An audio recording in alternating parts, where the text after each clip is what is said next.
The Panama Canal isn't a canal. It's a weapon. A narrow cut through jungle that can shrink oceans, decide who gets rich, who gets delayed, and who gets to move military fleets fast enough to win wars before they're declared. Because if you control this shortcut, you don't just control trade. You control time itself. You control fuel costs. You control military reach. And you control the price of everything that depends on ships arriving on schedule. In this video, I'm going to expose how a miracle of engineering became a geopolitical chessboard, built through ruthless bargaining, protected through force, and fought over for more than a century. And here's your payoff. By the end, you'll know the 3 levers every superpower uses to control choke points: paper, ports, and water. And you'll never look at global trade routes the same way again. But here's where it gets interesting. While you watch, keep score. Every time power shifts in this story, ask yourself which lever caused it: paper, guns, or money. And then ask yourself this: if you were Panama, a tiny nation sitting on the world's most valuable shortcut, which one would you trust? Because here's what most people miss. The canal's first enemy wasn't politics. It wasn't even other nations. It was nature itself, and nature doesn't negotiate.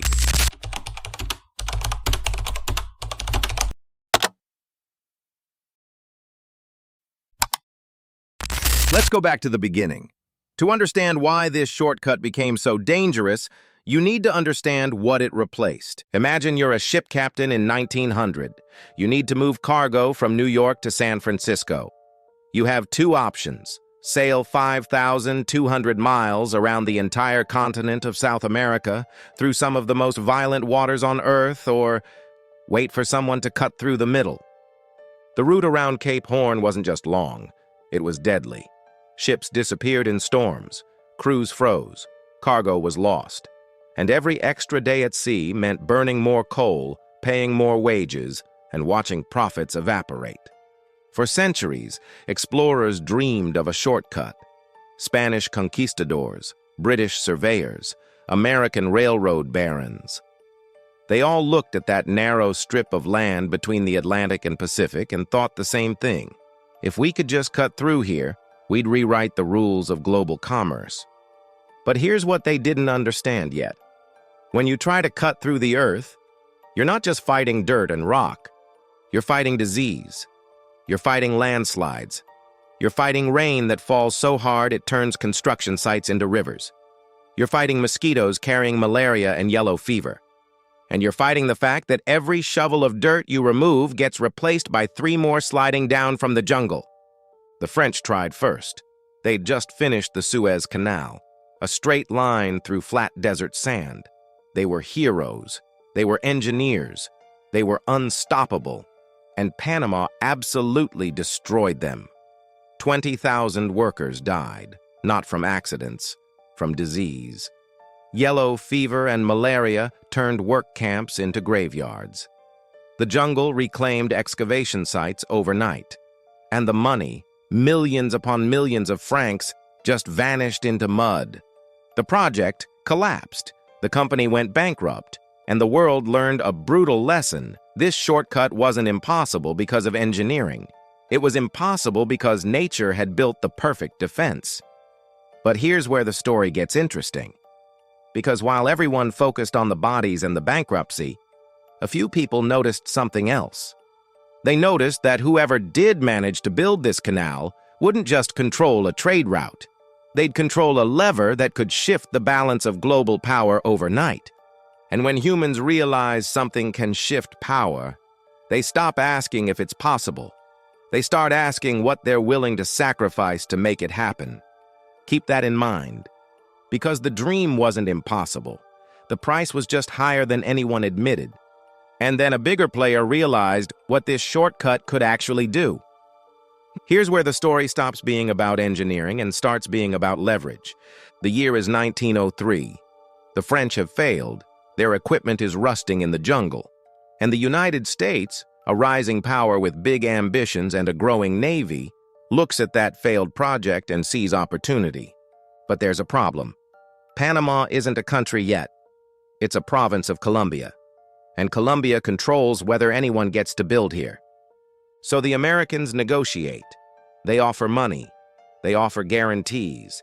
They offer everything except the one thing Colombia actually wants: true sovereignty over their own land. And Colombia says no. Now here's the fascinating part. What happens next wasn't an invasion. It wasn't a war. It was something far more elegant and far more brutal. A revolution, convenient, perfectly timed, and backed by a U.S. warship that just happened to be in the area to make sure Colombian troops couldn't reach Panama to stop it. Within days, Panama is a new nation. Within weeks, that new nation signs a treaty giving the United States control over a 10-mile-wide zone cutting straight through the country's heart. Forever. Not a lease, not a partnership. Forever. And here's the kicker. The Panamanian representative who signed that treaty? He wasn't even Panamanian. He was a French businessman with financial interest in selling the old French equipment to the Americans. Think about that. A nation was born, and its most valuable asset was handed over before its government even had furniture. If you control the map, you control the choices. But the Americans weren't doing this to be cruel. They were doing it because they understood something fundamental about power in the 20th century.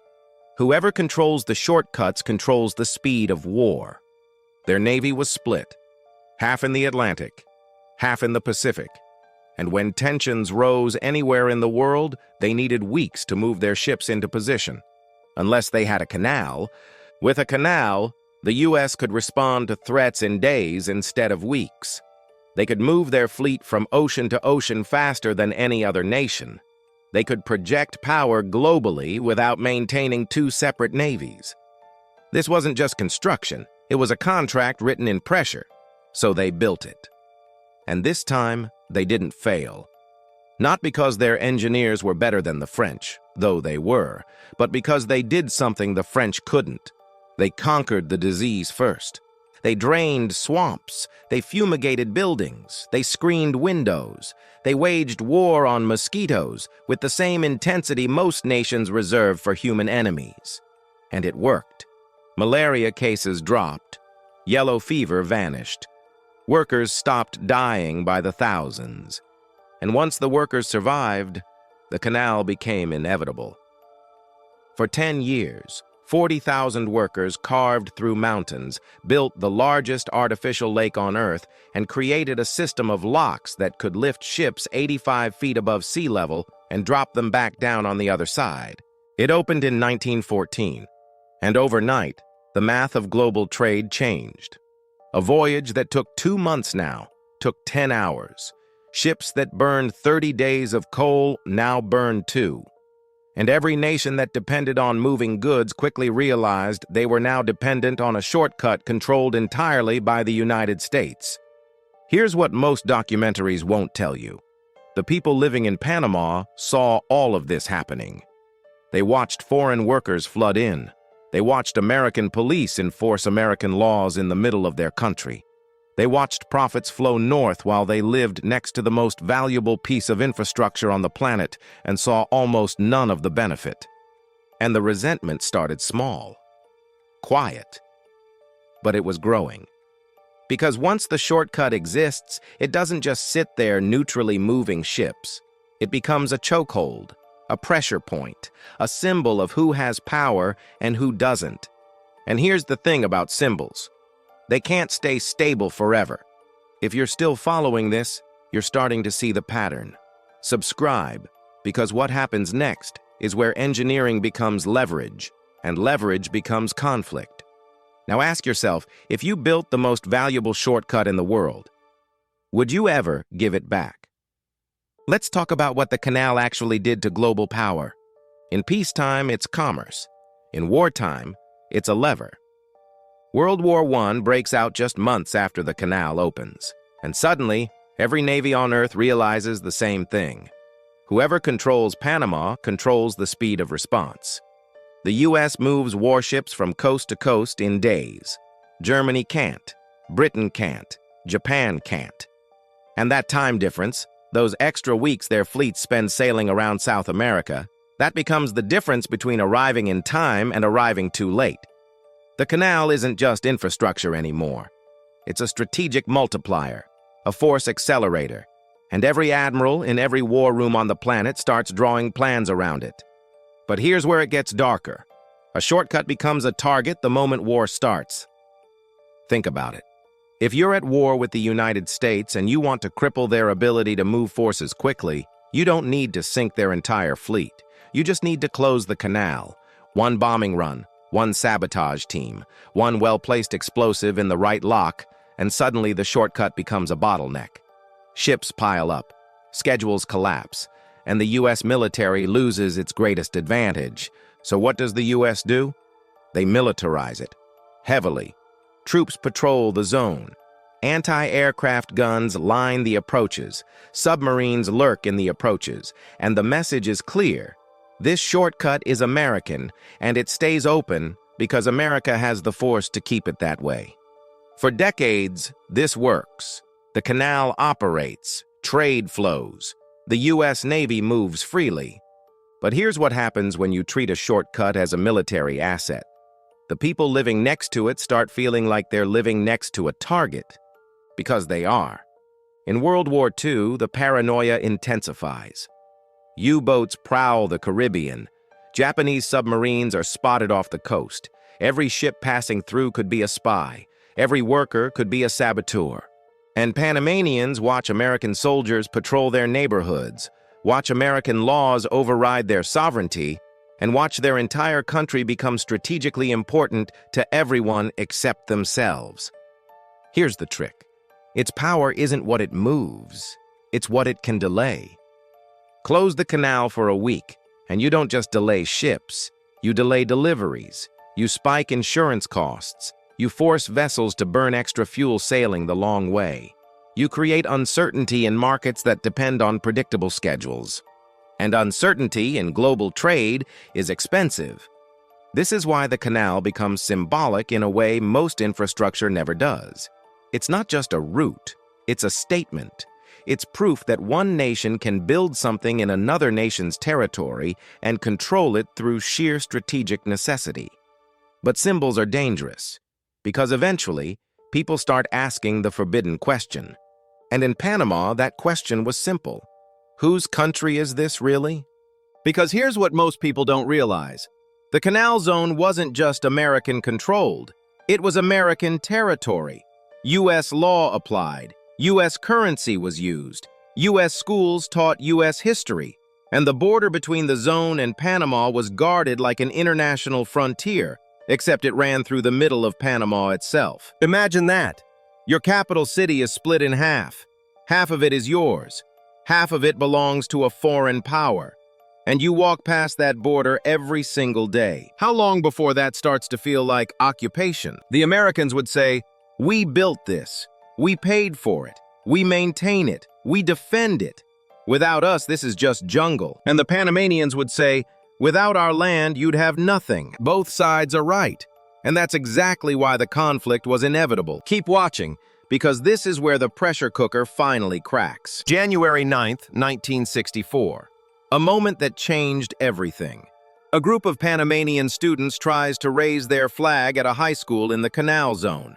Just their flag, next to the American flag, as a symbol that Panama exists here too. American students tear it down, and the riots that followed killed 22 people. Most of them Panamanian, some of them teenagers. The violence lasted 3 days, but the message lasted decades.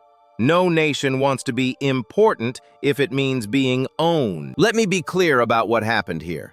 This wasn't just about a flag. Flags are symbols, and symbols only matter when they represent something real. What they represented was decades of humiliation. Decades of watching American families live in nice homes with subsidized goods, while Panamanians worked the same jobs for lower pay. Decades of watching American police arrest Panamanians in their own country. Decades of watching profits flow north. And when you're told that this arrangement is fair, that it's legal, that it's necessary, and then you see teenagers die over a piece of cloth, you realize the arrangement was never about fairness. It was about power. What looks like a flag fight is really a sovereignty referendum. Now, here's where the story gets complicated because the Americans aren't cartoon villains. Many of them genuinely believed they were helping. They built schools, they eradicated disease, they provided jobs, they created infrastructure that Panama couldn't have built alone. But here's the thing about power. Good intentions don't erase the fundamental problem. And the fundamental problem was this. Panama was a country that didn't fully control its own territory. The riots forced a conversation that both sides had been avoiding. And that conversation was simple. What happens when the treaty ends? Except the treaty didn't have an end. Remember? Forever. So now you have a situation where international law says one thing, local anger says another. And both sides have leverage they're afraid to use. The U.S. has military force and economic control. Panama has the one thing the U.S. can't ignore, the land itself. Close the canal and global trade suffers. But threaten Panama too much, and suddenly every other nation starts wondering if they're next. Suddenly the U.S. looks less like a partner and more like an empire. And in the Cold War, when the U.S. is trying to convince Latin America that democracy and partnership are better than Soviet influence, having a colony in the middle of Central America becomes a propaganda disaster. So the negotiations begin. Not because anyone wants them, because they have to. And this is where you see all three levers in action: paper, ports, and power. Paper first. The U.S. offers a new treaty. Not full sovereignty, not yet, but more control, more money, more symbolic recognition that Panama exists. Panama says it's not enough. Negotiations stall, protests continue, and behind the scenes, something fascinating happens. The rest of the world starts paying attention. The United Nations debates it. Latin American nations support Panama. Even American public opinion starts shifting.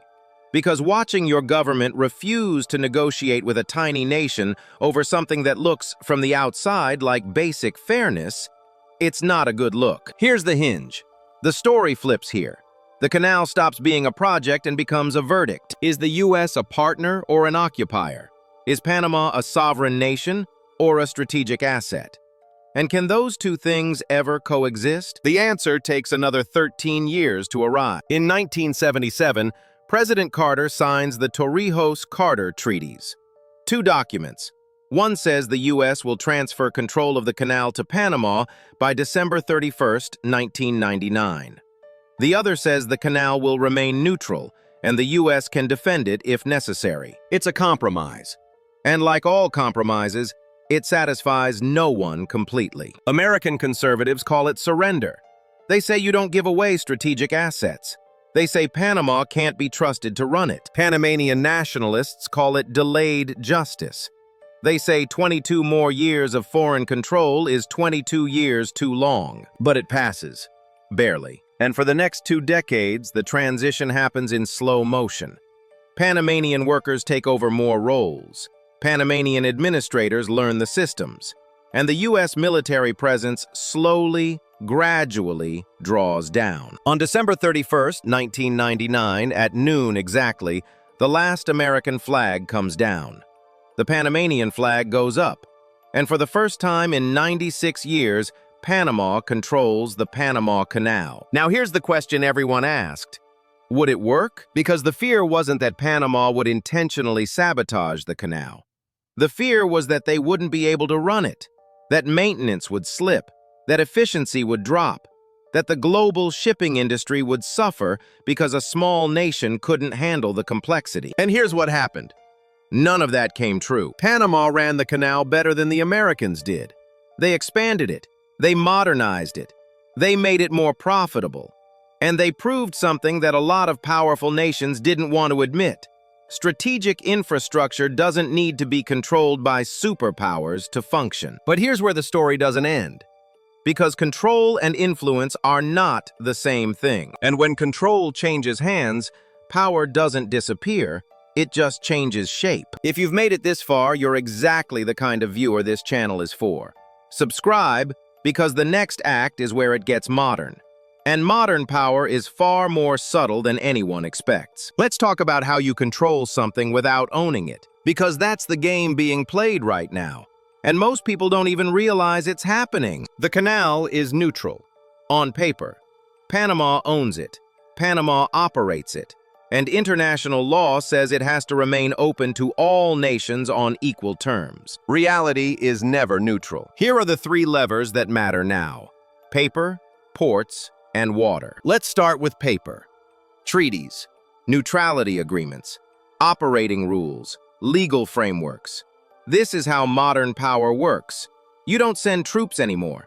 You send lawyers. The original neutrality agreement says the canal must remain open to all ships, regardless of nationality. But it also says the U.S. has the right to defend it if necessary. What does "if necessary" mean? Who decides? And what constitutes a threat? Those questions remain deliberately vague. And vagueness in international law is a weapon, because it means the U.S. can claim the right to intervene without technically breaking the treaty. Panama knows this. Every other nation knows this.